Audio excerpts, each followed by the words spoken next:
मुख्यमंत्री फडणवीस यांचे पुन्हा कौतुक, राष्ट्रवादीच्या फुटेवर थेट भाष्य. काही तासांतच दुसऱ्यांदा कोल्हे यांचं मोठं वक्तव्य. कोणाचं टेन्शन वाढलं? चला तर मग पाहूया. महाराष्ट्राच्या सध्याच्या राजकारणात ऑपरेशन टायगर आणि ऑपरेशन तुतारी यांच्या चर्चांनी राजकीय वातावरण कमालीचे तापले आहे.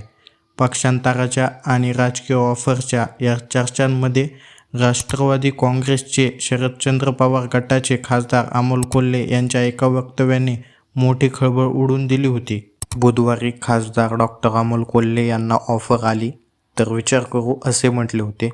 त्यानंतर राजकीय वर्तुळात उधाण आले होते.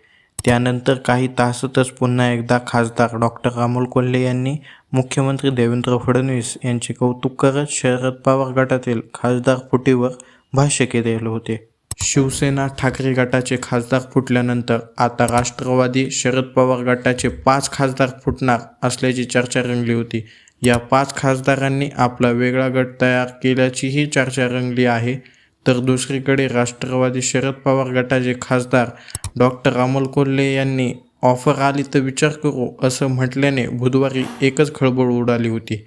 आता त्या चर्चांवर खासदार कोल्हे यांनी स्पष्टीकरण दिले आहे. आपल्या कथित ऑफरच्या वक्तव्यावर पडदा टाकताना खासदार अमोल कोल्हे म्हणाले, पुणे ते नाशिक रेल्वे प्रकल्पाच्या संदर्भात मी ते विधान केले होते. ऑफरवर विचार करू माझ्या वक्तव्याचा पूर्णपणे वेगळा अर्थ काढला गेला आहे. शरद पवारांची राष्ट्रवादी काँग्रेस पूर्णपणे एकत्र आहे आणि भविष्यातही एकत्रच राहील. आम्ही अशा कोणत्याही निरर्थक चर्चांकडे लक्ष देत नाही, असं वक्तव्य खासदार डॉक्टर अमोल कोल्हे यांनी केलं. पक्षातील सर्व खासदार आणि नेते एकसंध असल्याचे स्पष्ट करत कोल्हे पुढे म्हणाले, आम्ही सर्व खासदार एकत्र आहोत आणि आमच्यात कोणतीही फूट किंवा नाराजी नाही. महाराष्ट्राच्या हितासाठी आदरणीय शरद पवार साहेब जे सांगतील तेच धोरण आम्ही सर्वजण पाळू. त्यामुळे आमच्याबाबत सुरू असलेल्या राजकीय चर्चांमध्ये कोणतेही तथ्य नसल्याचे त्यांनी स्पष्ट केले. खासदार डॉक्टर अमोल कोल्हे यांच्या वक्तव्यावर तुमचे काय मत आहे ते आम्हाला कॉमेंटमध्ये नक्कीच सांगा.